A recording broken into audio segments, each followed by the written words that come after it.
नाशिक महानगरपालिकेच्या आगामी निवडणुकीच्या पार्श्वभूमीवर प्रभाग क्रमांक 8 मधील राजकीय वातावरण चांगले तापले असून शिवसेना शिंदे गटाचे इच्छुक उमेदवार व संपर्क प्रमुख विलासअण्णा शिंदे यांच्या नेतृत्वाखाली भव्य प्रचार रॅली काढण्यात आली। या प्रचार रॅलीमध्ये कविता संतोष गायकवाड, विष्णुपंत बेंडकुळे, सुचिताताई जाधव, मनीषाताई लासुरे, भाग्यश्री कटारे, रेखा गांगुर्डे व नैना गांगुर्डे यांच्यासह सर्व इच्छुक उमेदवार मोठ्या संख्येने सहभागी झाले होते। संत कबीरनगर परिसरात या रॅलीचे फटाक्याच्या आतिषबाजीने जोरदार स्वागत करण्यात आले। त्यानंतर येथे चौकसभा घेण्यात आली। नागरिकांनी घरोघरी प्रचार पत्रिकेचे वाटप करत विजयी भव असा आशीर्वाद देत आपला पाठिंबा जाहीर केला। यावेळी संत कबीरनगर मधील नागरिकांनी ठामपणे सांगितले की आम्ही सर्व नागरिक विलास शिंदे यांच्या पाठीशी खंबीरपणे उभे आहोत।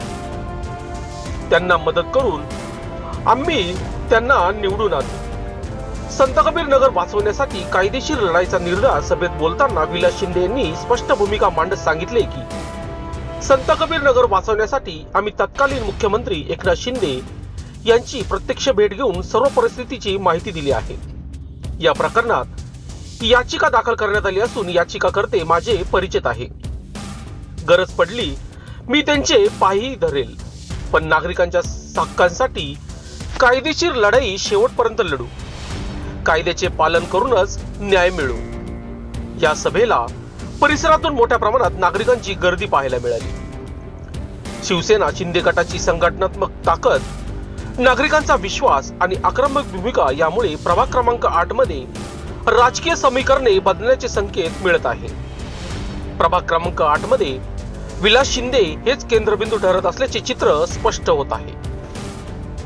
काही साहेब आम्ही तुमच्यावर नव्हतोच, कारण तुमच्याविषयी आमच्या मनामध्ये वेगवेगळे गैरसमज निर्माण करून देत होते। पण ज्यावेळेस आम्ही एकत्र आलो, एक विचारानं जेव्हा बघितलं तेव्हा तुम्ही तरीच वेगळे, तुम्ही हाय असं वेगळं काही नाही। बरोबर आहे, प्रत्येक कामात तुम्ही ऐका ना, कामात करणं हे काही आपण उपकार नाही करत। जर निवडून येतो तर काम केलं पाहिजे। पण 2022 ला प्रशासकीय राजवट लागली, 4 वर्ष आता होते।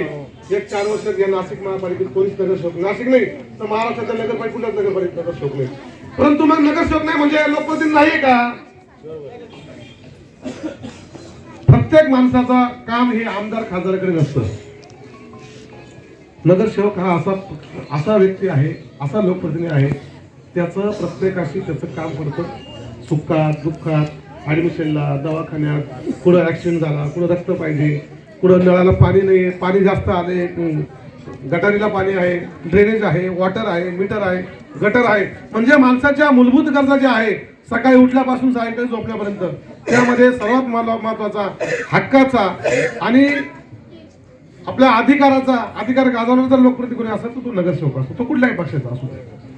आणि म्हणून माझी कळकळीची विनंती आहे, तुम्ही आमदार खासदार नाही निवडत, ही देशाची निवडणूक नाहीये, ही स्थानिक स्वराज्य संस्थांची निवडणूक आहे। या स्थानिक स्वराज्य संस्थांच्या निवडणुकीमध्ये आपण कशाला प्राधान्य दिलं पाहिजे तर आपल्या हक्काचा आपण सेवक निवडतोय, आपला मालक नाही निवडत आहे। तो सेवक आपल्या फोनवरती आला पाहिजे। आणि मला वाटतं आम्ही कधी असं एकाने कोणाचा फोन आला उचलला नाही, उचलला जरी नसेल परत केला असेल, आम्ही प्रत्येकाचा सन्मानच केलेला आहे। जाधव साहेब जी शिकवण आम्हाला आहे, वंदनीय शिवसेना प्रमुखांनी दिलेली, जी शिकवण आम्हाला कुटुंबाने दिलेली आहे। या 10,000 लोक मोठे तर कोणी याचिका करता मोठे, आणि यांनी कुठं जायचं मग?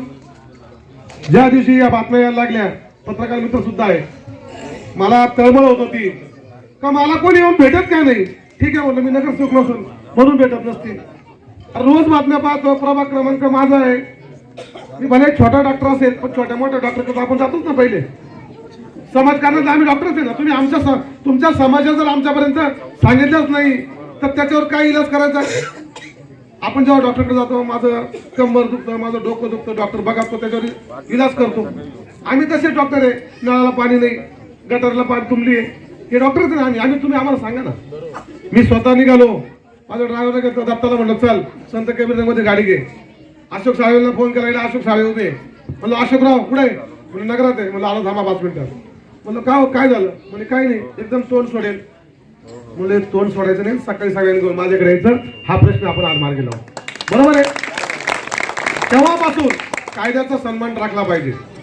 काही असो, न्यायालय आहे, कायदा आहे, कायद्यात राहून आपल्याला काम करायचं आहे. ज्यांनी कोणी काय उद्योग करायचे केले असतील, आणि मी आज हे सांगतो की लढाई आपण कायद्याने लढतो आहे. त्याच्यामध्ये जिथं जिथं आपल्याला जाणं शक्य आहे. माननीय एकनाथ शिंदे साहेब सर्वसामान्य कुटुंबातला माणूस आहे, सर्वसामान्यांच्या व्यथा जाणणारा माणूस आहे. त्यांनी भाऊ आपण गेलो तो मुख्यमंत्री होते, अजितदादा उपमुख्यमंत्री होते, 10-12 मंत्री होते. संत कबीर नगर वाल्यावर भेटल्यानंतर आपल्याला पाहिल्यानंतर किती पळत आले.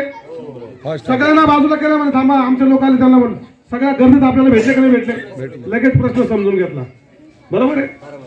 ही तळमळ लागते आणि निष्ठा पण लागते आणि प्रामाणिकपणा लागतो. आम्ही लोकप्रतिनिधी म्हणून आम्ही मिरवण्यासारखे नाही, आम्ही आमचं प्रामाणिकपणाने काम करणार आहे सकाळपासून तर संध्याकाळपर्यंत.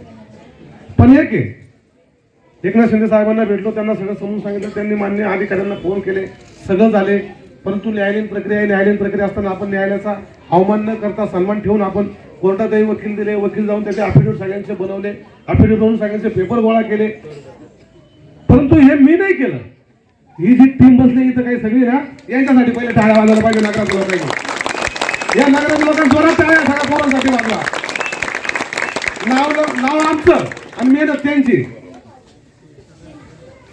जर तेच नसतं तर आम्ही किती पेपर गोळा करणार आहे भाऊ.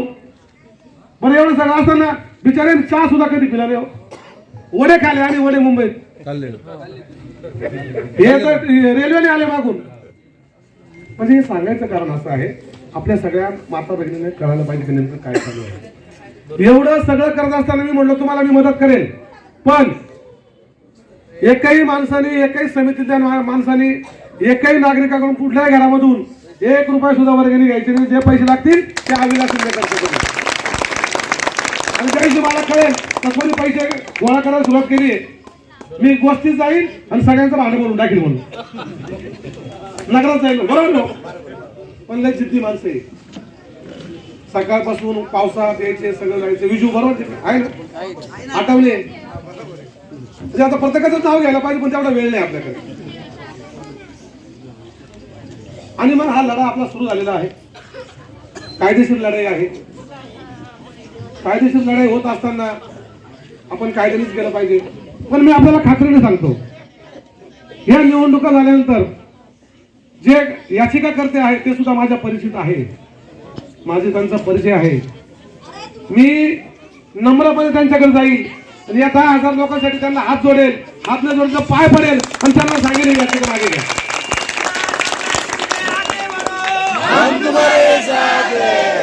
या नागरिकांचं काय चुकलं एवढं तुम्ही तुमच्यावर काय एवढा राग आहे. मी जर काही चुकलं असेल तर आपण प्रत्येकाला सन्मान दिला पाहिजे. आपल्याला डॉक्टर बाबासाहेब आंबेडकरांनी कायदा दिलेला आहे, त्या कायद्याच्या अनुषंगाने त्यांनी याचिका दाखल केली असेल. काय कारण असेल, आपल्याला कोणाला वाईट नाही बोलायचं. माझी आपल्याला कळकळीची विनंती, परत सांगतो, आपण कोणालाही वाईट वक्त बोलायचं नाही. त्यांनी काय होतं, तेढ निर्माण होत चालतो. आपल्याला घरांचा प्रश्न, आपल्याला तेढ काही कोणाशी अशुभ निर्माण करायचं नाही आणि आपला काही संबंध पण नाहीये. तुम्ही कोणीच काय करू नका, मी पाय पडेल ना, कारण तुमचा लोकप्रतिनिधी म्हणून आम्ही जाणार आहे, तर माझा पण तुमच्या वतीने पाय पडले तर काय फरक पडणार आहे. सुद्धा असे पायात पडतो, मी आज म्हणतो आपण सगळेच पाया पडू आणि ती व्यक्ती ऐकेल, मला अशी खात्री आहे. आपण कायदेशीर लढाई लढू, पण एक आहे, सगळ्यात पहिले आपल्या ह्या लढ्यामध्ये पैसे काहीच काम करत नाही, एकही काम करते, एकही. आणि सगळ्यांनी एक झाले, येवे दावे सोडले आणि ह्या लढ्यामध्ये उतरले. येणाऱ्या काळामध्ये आपण हे सगळ्या गोष्टी करू. पण मी नेहमी सांगितलेले, तुम्ही चांगल्या कामाला आम्हाला कधी आवाज द्या. तुमचा फोन झाल्यावर आमच्या 4 जे कोणी उमेदवार असतील, नगरसेवक असतील, आमच्या 4 जो जवळ असेल तर पहिले 5 मिनिटात पोहोचेल. पण मी नेहमी सांगतो, कटकटीन बांधगडीला तुम्ही किती फोन केले तरी येणार नाही. तुम्हाला राग आला तर मतदान देऊ नका. अन्याय पण सल्ले करायचा आहे. पण काय झालंय, याचं भांडण काही लोकांनी केलेलं आहे. मोजके मुठभर पोरं काहीतरी करतात आणि त्याच्यामुळे अख्खे नगर बदनाम होत असेल तर मला वाटतं या गोष्टी टाळल्या पाहिजे. आणि हे जे काय आहे ना हे जनरेशन, या जनरेशनचा पण विचार केला पाहिजे.